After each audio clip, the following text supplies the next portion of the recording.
कभी सोचा है कि अलमारी में टंगे कपड़े ये सिर्फ धागे नहीं बल्कि इतिहास की जीती जागती किताबें हैं। आज हम इन्हीं कपड़ों की दिलचस्प कहानियों में उतर रहे हैं। देखते हैं कि कैसे इन धागों ने समाज की पूरी कहानी बुनी है। जरा एक पल के लिए सोचते हैं, आज सुबह जब अपनी अलमारी खोली तो क्या चुना?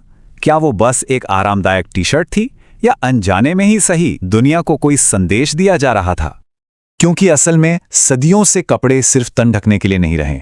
इन्होंने शक्ति की, समाज में किसी की हैसियत की और यहां तक कि बगावत की भी अपनी एक अलग भाषा बोली है। तो चलिए देखते हैं कि कैसे कपड़ों ने समाज के नियमों को बनाया भी और तोड़ा भी। सबसे पहले बात करते हैं नियंत्रण के इस ताने बाने की। सत्ता में बैठे लोगों ने कपड़ों का इस्तेमाल सिर्फ दिखावे के लिए नहीं किया, बल्कि समाज पर अपनी पकड़ मजबूत करने और एक व्यवस्था बनाए रखने के लिए एक बहुत ही शक्तिशाली हथियार के तौर पर किया है। मिसाल के तौर पर फ्रांस में लगभग 500 सालों तक समचूरी कानून नाम के नियम थे। ये तय करते थे कि कौन क्या पहन सकता है। ये एक तरह की फैशन पुलिसिंग थी जिसका सिर्फ एक ही मकसद था, समाज में हर कोई अपनी जगह पर रहे। और नियम बड़े सीधे साधे थे। अगर कोई शाही परिवार से है तो वो आरमाइन और रेशम जैसे शानदार कपड़े पहन सकता था, लेकिन अगर कोई आम इंसान है तो उसे साधारण ऊन तक ही सीमित रहना पड़ता था।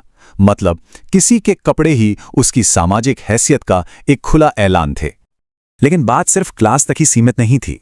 विक्टोरियन युग में महिलाओं के कपड़े खास तौर पर उनके शरीर और उनकी आज़ादी को कैद करने के लिए डिज़ाइन किए गए थे। ये इस सोच को मजबूत करते थे कि उन्हें विनम्र और आज्ञाकारी होना चाहिए। उस दौर की एक जानी मानी गणितज्ञ मैरी सोमरविल के ये शब्द उस दर्दनाक हकीकत को बयां करते हैं।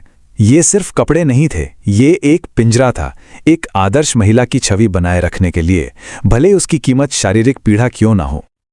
और सुनिए, ये सिर्फ एक व्यक्तिगत शिकायत नहीं थी। सरकार तक इन कठोर फैशन के स्वास्थ्य पर पड़ने वाले असर से चिंतित थी। 1857 में रजिस्ट्रार जनरल ने एक गंभीर चेतावनी जारी की। कॉर्सेट जानलेवा हो सकते थे। जी हां, फैशन सचमुच लोगों की जान ले रहा था।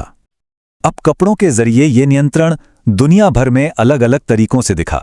यूरोप में ये अमीरी और वर्ग पर आधारित था, लेकिन भारत में इसकी जड़ें जाति व्यवस्था में बहुत गहरी थीं। जैसे शनार जाति की महिलाओं को अपने शरीर का ऊपरी हिस्सा ढकने की इजाजत नहीं थी। ये एक ऐसा नियम था जिसे उच्च जातियों द्वारा क्रूरता से लागू किया गया था। लेकिन जैसा कि हमेशा होता है, जहां नियंत्रण होता है वहां विद्रोह भी जन्म लेता है। तो अब देखते हैं कि कैसे लोगों ने अपने कपड़ों को ही नियमों को तोड़ने और सत्ता को चुनौती देने के लिए एक हथियार बना लिया। फ्रांसीसी क्रांति के दौरान सांस कुलोट्स एक बहुत बड़ा प्रतीक बन गए। उनका नाम, जिसका मतलब था बिना घुटने ब्रीचेस के, अपने आप में ही एक राजनीतिक बयान था। उन्होंने अमीरों के फैशन को ठुकराकर कुछ सरल और आरामदायक चुना, और इस तरह एक साधारण सा कपड़ा एक शक्तिशाली प्रतीक बन गया। जहां घुटने ब्रीचेस पुराने शाही शासन का प्रतीक थे, वहीं लंबी पतलून आज़ादी, समानता और एक नए समाज के वादे का प्रतीक बन गई। अब फ्रांस से भारत आते हैं, जहां ऐसे ही संघर्ष अलग अलग कपड़ों के साथ लड़े जा रहे थे। विंस्टन चर्चिल ने महात्मा गांधी के पहनावे का मजाक उड़ाया, उन्हें अधनंगे फकीर कहा, लेकिन शायद वो उस साधारण से दिखने वाले कपड़े की असाधारण ताकत को समझ ही नहीं पाए। गांधी जी की छोटी सी धोती सिर्फ कपड़ा नहीं थी, ये एकजुटता का एक जानबूझकर किया गया काम था। इसे पहनकर उन्होंने ब्रिटिश मिलों में बने विदेशी कपड़ों को खारिज कर दिया और खुद को भारत के उन करोड़ों गरीबों के साथ खड़ा किया जिनका वो प्रतिनिधित्व करते थे। ये अपने आप में एक शक्तिशाली हथियार था।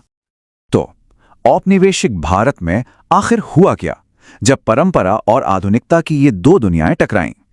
हुआ ये कि कपड़े इस सांस्कृतिक टकराव का एक बहुत बड़ा मैदान बन गए।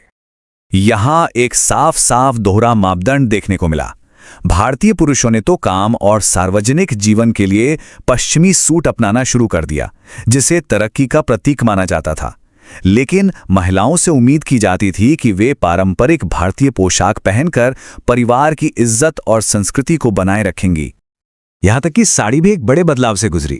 पारंपरिक रूप से यह बिना सिले कपड़े का एक टुकड़ा थी, लेकिन विक्टोरियन शर्म और हया के ब्रिटिश विचारों के असर में ज्ञानदानिनी टैगोर जैसी दूरदर्शी महिलाओं ने इसे ब्लाउज और पेटीकोट के साथ एक नया रूप दिया, और बस यहीं से आधुनिक साड़ी का जन्म हुआ। लेकिन जाहिर है ये बदलाव हमेशा आसानी से स्वीकार नहीं किया गया। ये जो कोटेशन है ये उस सांस्कृतिक झटके को दिखाता है जो कई लोगों ने महसूस किया। एक ब्लाउज जो आज हमें कितना सामान्य लगता है, उस समय एक बहुत ही अजीब और विदेशी विचार था जो पारंपरिक सोच के लिए एक बड़ी चुनौती था। और ये हमें कपड़ों की राजनीति के अंतिम और शायद सबसे शक्तिशाली चरण में ले जाता है, राष्ट्रवादी आंदोलन और आत्मनिर्भरता के प्रतीक के रूप में कपड़े को फिर से हासिल करने की लड़ाई। स्वदेशी आंदोलन के दिल में एक सीधा सा विचार था, भारतीय सामानों का उपयोग करें और ब्रिटिश सामानों का बहिष्कार करें। और इस पूरे आंदोलन के केंद्र में एक कपड़ा था जिसने पूरे राष्ट्र को एकजुट किया, और वो था खादी। गांधी जी के लिए खादी सिर्फ एक कपड़ा नहीं था, ये भारतीय स्वतंत्रता का ताना बाना था। ये आर्थिक आत्मनिर्भरता का, राष्ट्रीय गौरव का और ब्रिटिश शासन के खिलाफ एक अहिंसक चुनौती का प्रतीक था। ये एक ऐसा कपड़ा था जो एक राष्ट्र का निर्माण कर सकता था। लेकिन खादी को हर किसी ने नहीं अपनाया। इसके शक्तिशाली प्रतीकवाद के बावजूद कई व्यावहारिक चुनौतियां थी। पहली बात तो ये कि ये मिल के कपड़े से महंगा था। कुछ लोगों के लिए पश्चिमी कपड़े जातिगत बाधाओं से मुक्ति का प्रतीक थे, और सांस्कृतिक रूप से खादी का सफेद रंग विधवापन से जुड़ा था, जो इसे कई लोगों के लिए अनुपयुक्त बनाता था। तो फ्रांस के सख्त ड्रेस कोड से लेकर भारत की आजादी के ताने बाने तक हमने देखा है कि कपड़े कभी भी बेजान नहीं होते। वे हमेशा पहचान की, शक्ति की और विद्रोह की एक कहानी सुनाते हैं। लेकिन सवाल यह है कि क्या यह कहानी आज भी जारी है? आज हमें क्या पहनना है ये बताने के लिए कोई समट्यूचरी कानून तो नहीं है, लेकिन क्या हम सच में आजाद हैं, या फिर हम आज भी समाज, काम और संस्कृति के अनलिखे नियमों से बंधे हुए हैं? अगली बार जब कोई अपनी अलमारी खोले तो इस पर जरूर सोचिएगा।